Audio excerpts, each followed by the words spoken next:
Sir இதில் பணத்துக்கு பதிலாக ஏன் சார் பேப்பர் வச்சுருக்கோம்? இன்றைக்கி அந்த கிட்னாப்பர் பையனை கூப்பிட்டு வரான். பையன் நம்மக்கிட்ட வந்தோடனே அவனை பிடிக்கிறோம். சார் அவன் முதல்ல பையன் வாங்கி பார்க்கணும், அப்புறம் தான் பையனை கூட்டிகிட்டு போகணும்னா என்ன சார் பண்ணுறது? நீ சொல்கிறதும் ரைட்டு தான். போய் இந்த மாதிரி அமௌண்ட் ஃபில் பண்ணிட்டு வா சீக்கிரம். சார் வேறு பை மாற்றிக்கலாமா? ஆமாம், அவன்கிட்ட பையன் மாற்றிட்டு தான் பையனை வாங்க முடியும். இல்லை சார், பை ரொம்ப சின்னதாக இருக்குது, நம்மளால பையனை வாங்க முடியாது. என்னப்பா பையன் இதில் பற்ற மாட்டானா? அவனை காய்கறியா பைக்குள்ளே சொல்லிட்டு போக?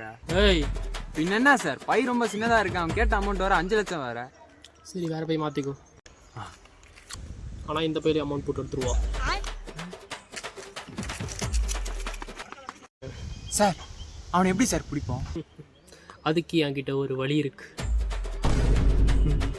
இதில் எப்படி சார்? இதில் மயக்க மருந்து இருக்கு. வேற லெவல் சார், நீங்கள் ஒரு முட்டாள் நினச்சானா நீங்கள் ஒரு மொட்டாளாக இருக்கீங்க சார். எங்கே சார் அது கொடுங்க.